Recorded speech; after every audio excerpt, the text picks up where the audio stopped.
Good afternoon.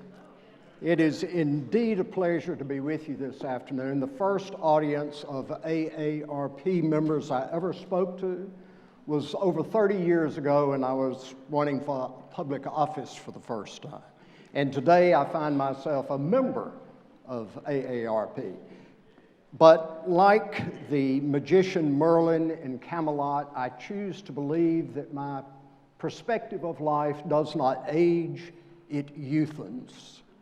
I'm also pleased to be back in Maine, where I've had the opportunity to work in Eastport, Millinocket, Bangor, here in Portland, and I always welcome the opportunity to come back to this state. In fact, my work has carried me to 115 different cities and towns in every state but Wyoming and Nebraska. So if you're out there, I would welcome the opportunity to work in your state as well.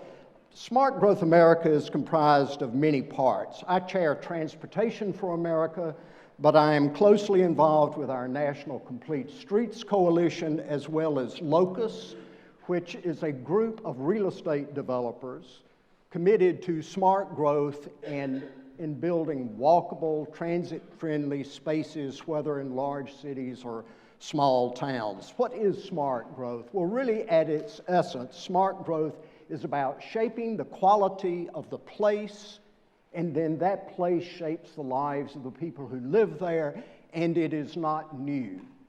You see, for 20,000 years, since we have had civilization, we have built cities and towns much the same way. Small grid streets that are walkable. This is the street grid plan of Pompeii. You could walk from your home to the market, to your work, walk back home again, or perhaps walk to the Colosseum for entertainment. Hopefully you were not the entertainment, but that's the way we built our cities and towns, including how we built this country as well.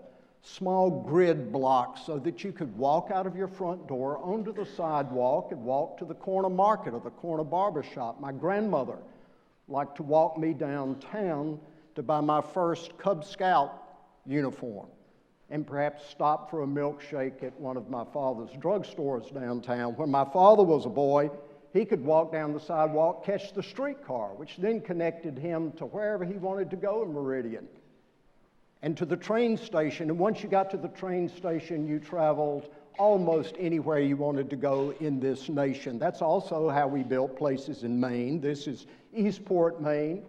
You can see in 1879 a street grid system there, and a downtown, regardless of the snow, a walkable place with a bustling downtown of shops. Even the cannery, sardine cannery, was located within easy walking distance of the people who worked there and adjacent to its downtown. And our homes were on nice tree-lined streets with a great sense of neighborhood and connectivity, regardless of your age. And that's the way we built this country, really, until the presidency of Calvin Coolidge. Now, Will Rogers tells us that when the American people elected Calvin Coolidge, they wanted nothing done, and he done it. But while Silent Cal may have been idle, his Secretary of Commerce was very busy, and that was Herbert Hoover. And he pressed the notion of we must have zoning that splits up these walkable places into its separate uses. We call it Euclidean zoning, so that we had industrial in one place, we had commercial in yet another, we lived in a third place, our civic structures, churches, city halls, hospitals were yet in another part of the city, all separated but connected by an arterial that linked them together. Now, this form of zoning really took off after World War II, when returning GIs could get a cheaper interest for their mortgage on a home located outside of the city center rather than rehabbing a structure inside the city center. And this is what we believed we were getting, a seamless, effortless transportation by automobile. It would always be a joyful, easy, less demanding way of transportation and rides, and it changed the way we shopped, and we built these big box anchor stores with a sea of parking because you had to be able to drive to get there. And unfortunately, that left much of our historic downtowns gutted and filled with vacant storefronts, but yet even those retail establishments close, and now you have this great dead center you have to reimagine as life, and our factories close. This is that sardine cannery that was closed in Eastport, Maine. And when it came to residential, we pushed further and further out into our farmland and our forest, and we built these cul-de-sac streets with homes lining both sides, and our homes began to look like this. Now, if you had a glass of wine with dinner and you drove home, I'm not sure how you recognize which one of those houses is yours. I suppose you count the driveways, but notice what's missing. There are no sidewalks because you're never intended to walk, and that has changed the way we do the simplest, most ordinary task of life, like walking the dog. Now, you can imagine what this gentleman looks like when he gets out of the car after walking the dog, but things are changing, and they're changing rapidly, and I think it will be a permanent change, and the change is being driven by economic and demographic shifts. Our 21st century economy is no longer based on tools and spools, the garment industry and manufacturing. Only 10% of our economy is manufacturing today, and it is about the knowledge economy. We're not chasing smokestacks anymore. You see, we're chasing talent. And even manufacturing is changing, much more small-scale manufacturing, located in historic downtowns. It's about creativity. It's about what we have between our ears, not the strength of our back. Florida Chamber of Commerce tells us talent is replacing the tax incentive as the #1 economic development tool in America. And the demographic changes. A good number of you are in my generation, the boomer generation. We're the largest generation in the history of the country. Thank the Lord, the longest life expectancy of any generation in the history of the country. So we're going to be with you for a while. But we have been eclipsed by the millennial generation. They're now the largest generation, and they occupy the largest percentage of the workforce since 2015. Those two generations are driving choices in this country. Now, boomers are a different kind of older citizen. Anthropologists tell us that we will experience a second adulthood, which is better, I think, than a second childhood. We're starting new jobs, new careers, even new families. And if we have 30 years of life tacked on more than other generations, we don't want to spend it on rocking on the front porch, because if we had a front porch, we want to be engaged. We want to be visiting our families, continuing to learn, continuing to be employed. So we're taking better care of ourselves. We're walking more and biking more. Physical exercise is important, so those 30 additional years will be healthy, vibrant years. Truth is, our reflexes may not be as sharp as they were when we were in our 20s, so the interstate highway system is becoming more and more intimidating to us, and we don't want to spend the precious few hours that we have left on this planet behind another car being angry. And the truth is, you don't want us on the highway system for the next 20 years. But we want to be mobile, and so we're using public transportation more than we ever have. Now, when it comes to housing, we don't want to dust all that stuff, and we're tired of mowing the grass, so we're downsizing. Smaller homes, still in neighborhoods where we can know our neighbors and walk to dinner and theater and home again, and we're even living in restored historic structures in a downtown. And when it comes to the millennials, they're a different group of young people than we've ever seen before. And when I say millennials, I don't mean some strange group of young people who all live in Portland, Oregon. I mean your children and your grandchildren who live in Meridian, Mississippi, and Portland, Maine. And if we want to be engaged in their lives, and if we're in public service and want to create those places they want to come home to build their lives, we better ask them what they're looking for. And you will see that they move to where they want to be, then they find a job. They find the place that's vibrant and attractive to them, then they find a job. And when it comes to transportation, our age group piled in the car, 8 friends, though there were no seat belts. You piled in the car, and the car was your means of communing with those your age. This is a millennial Chevy. One click and they're connected, and they bike more, and they walk more, and they take other forms of transportation, especially public transportation. And when it comes to housing, yes, 47% want to live in large metropolitan areas. Only 12% want to live in the cul-de-sac neighborhoods they may have grown up in. 40% want to live in small towns and rural places, provided you have broadband access and you've got a downtown with a little pop that's authentic. And these economic and demographic shifts have big implications. We did a study. We had heard that large businesses, industries, home headquarters, tech firms were moving into downtowns. Well, we found that 500 had moved into downtowns in a span of 5 years. So we called them and asked them why. And they told us, we're chasing that workforce that we can't get to move to the more distant office park or research park. And what we found was, if you look at the light blue is where they were and the dark blue is where they moved to in a downtown, the walk score, put in your home address at walkscore.com and it'll give you a score about how connected you are to the daily needs of life. The walk score went from a barren walking place to a very vibrant walking place. Also, transit and bike scores went up. That's where the workforce wants to be, and not just in large metropolitan areas.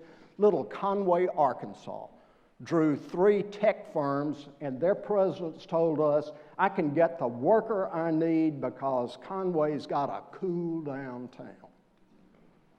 You see, traditional main streets are back. This is Fairhope, Alabama. Who wouldn't want to walk down that street?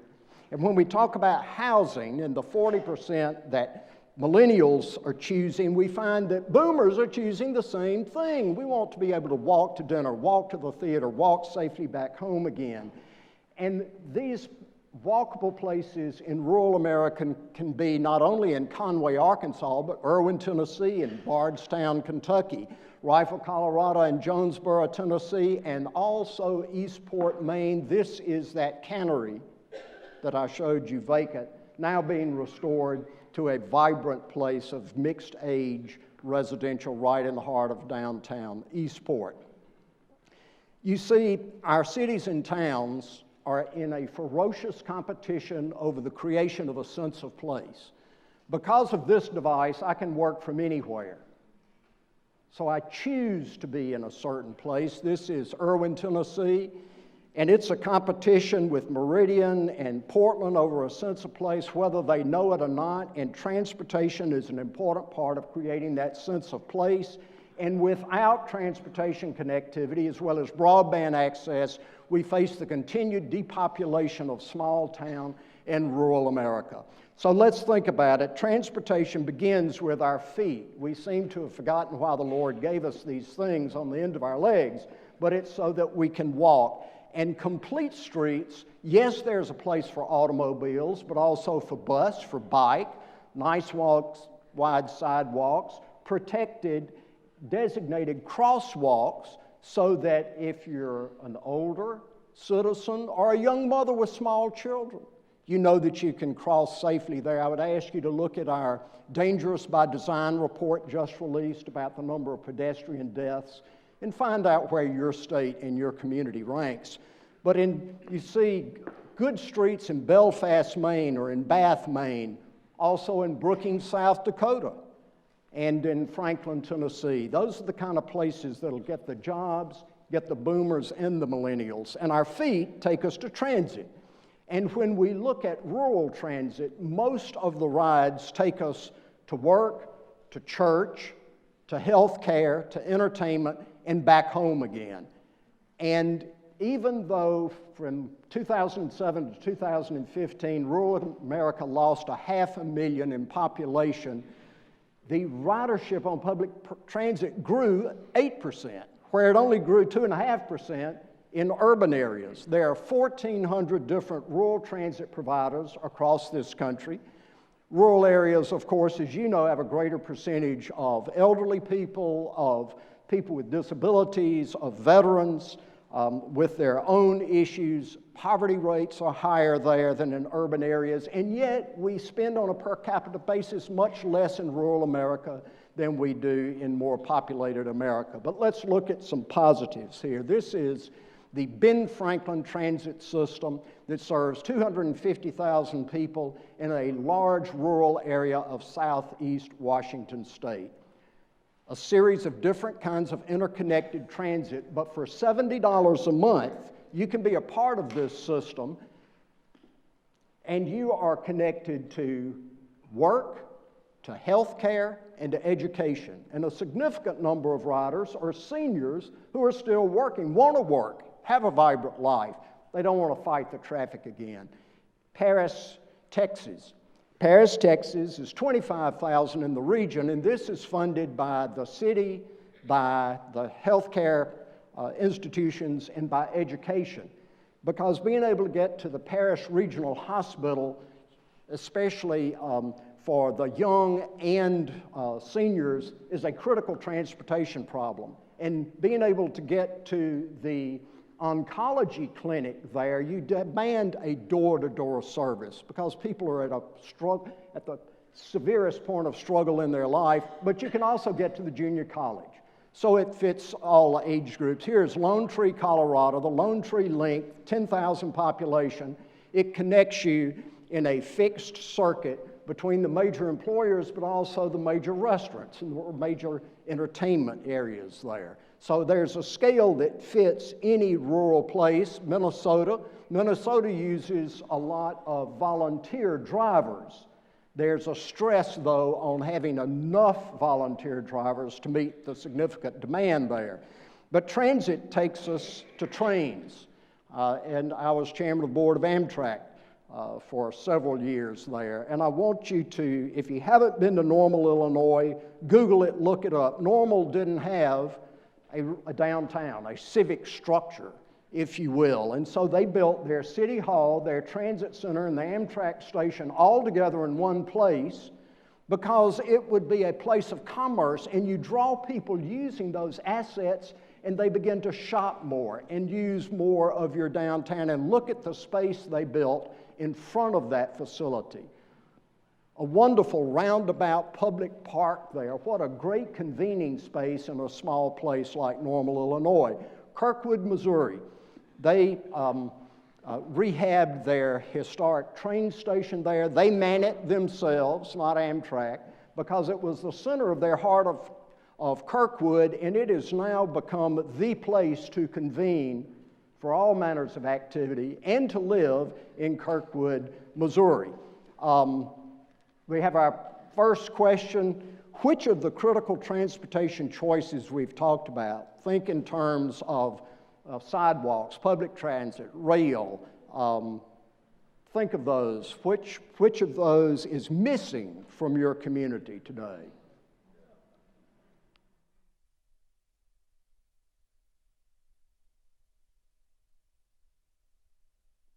Okay. Well, we have representatives of almost everything we've mentioned. Now, I want to close talking about my hometown of Meridian, Mississippi.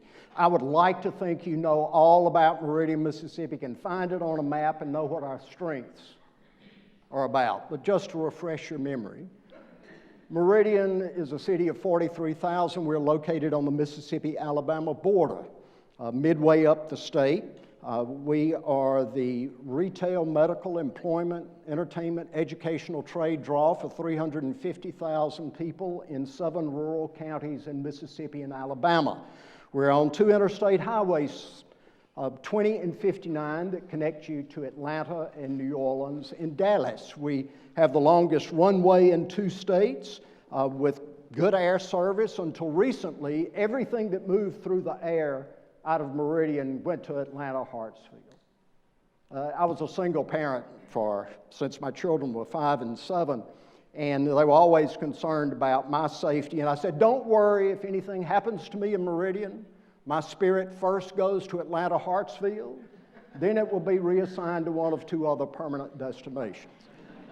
We're also on the Amtrak Crescent Line, which I like to believe originates in Meridian and heads north to New York, and originates in Meridian and heads south to New Orleans. But that tells you where we are and how we're connected, but it really doesn't tell you who we are.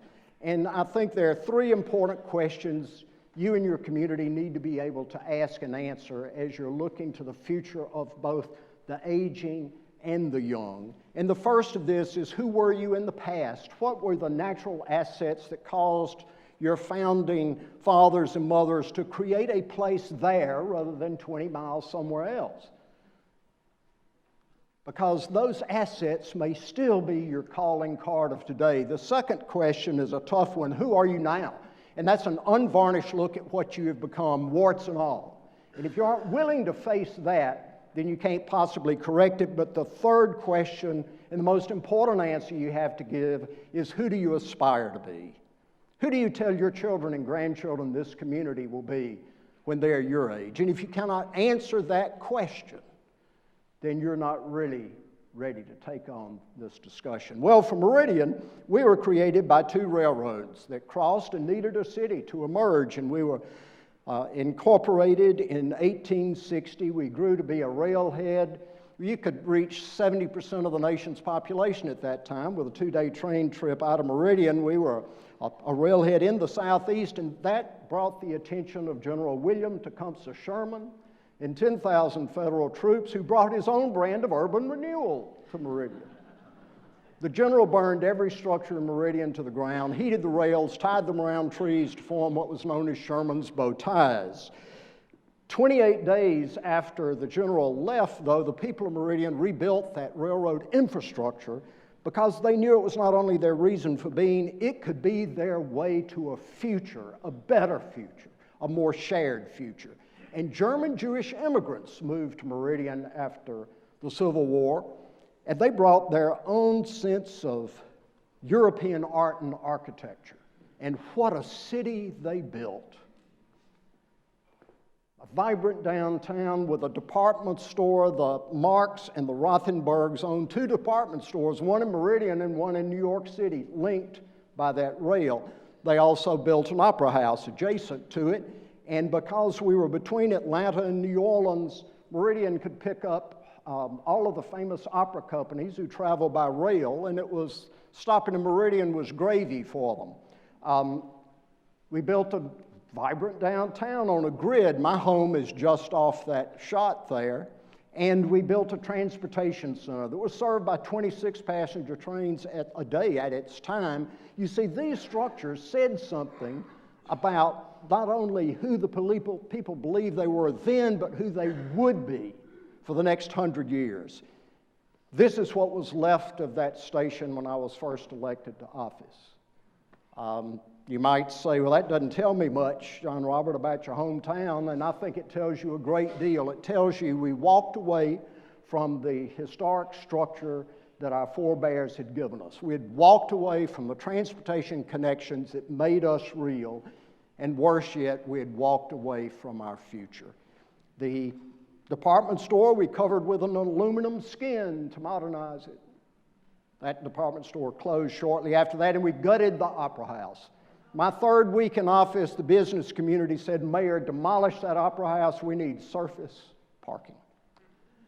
Who do you aspire to be? Playing back to our transportation. So we built the South's first multimodal transportation center when no one even knew how to pronounce it or what it was. But it's bringing the modes of transportation together. And yes, there's a beacon out of the top to draw you off those highways into the downtown. You see, it was an economic development project as much as a transportation project, and that's what we built, which I hope speaks to my grandchildren the way the original structure did to me.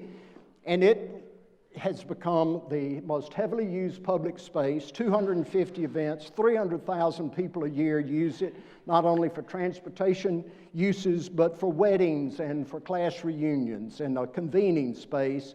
And this project, of which the city had $1.3 million in it, has leveraged $165 million in additional public-private sector investment in the downtown and residential and retail and dining choices. We restored our 1914 Beaux-Arts City Hall. This is the restored Opera House and Marx Rothenberg building. You see there in the interior of the Opera House was lovingly restored. And the Kennedy Center in Washington, D.C. was so intrigued with what we were doing in Meridian, they now send performances from the Kennedy Center to Meridian, Mississippi, and we have Wynton Marsalis and the Kennedy Center Orchestra. We have Itzhak Perlman.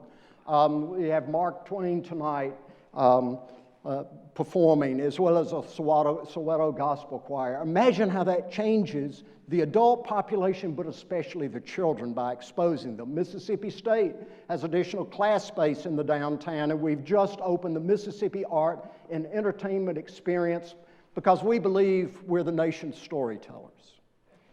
In any form of art. And in housing, we restored the Rosenbaum building, wonderful condominiums in the downtown. This is in Meridian, Mississippi, selling for $500,000 apiece. We built trails, walking trails, safe routes to school, biking trails, hiking trails, linking them to the station in the downtown so that our people have a choice to be active, and it's fun and it's not drudgery. And when that happens, all of a sudden life begins to come back into your downtown. You see, these things that I've shared with you take a vision that's longer than 4 years in office, or even longer than 16 years in office. You see, if we want to change our communities for the future, it can't be a vision that ends with us. The vision needs to be at a point 30, 40 years out, a point in time that I care about and I will not occupy. And for me, that point that is so far removed, yet so dear to me, I find reflected in the eyes of my grandson, Ethan, and his little brother, Hayden. Do you see, if we're not making the decisions today that will empower their tomorrow in small towns and rural places, we have failed them.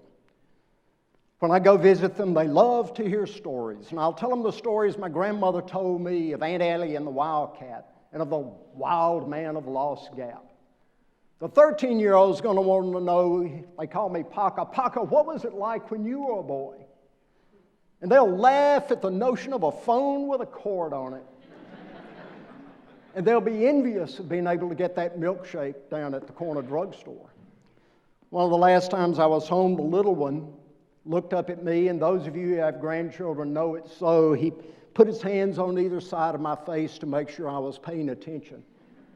And he said, Paca, tell me what it's going to be like when I get big. You see, that's the work we do. Answer that little boy's question. And it's a question on the lips of his peers in cities all over this country, large and small. And it's our work, one generation to the next. And I think that's best captured in the poetry of Vachel Lindsay, writing about his hometown of Springfield, Illinois. Record it for the grandson of your son. A city is not built in a day. We cannot complete our soul till countless generations pass away. We must have Lincoln-hearted men, for a city is not built in a day. And they must come and go and do their work while countless generations pass away. I urge you to be Lincoln-hearted as you build and rebuild and invest in those places you love and those little people you love. Thank you.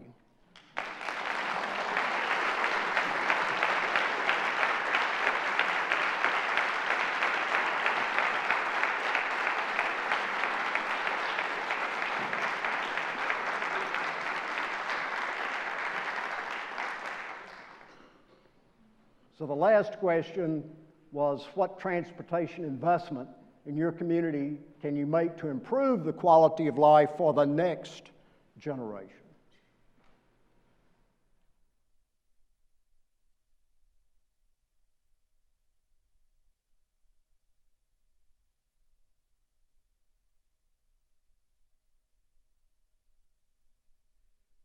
And it's the interconnectedness of all of those choices that make that vibrant place.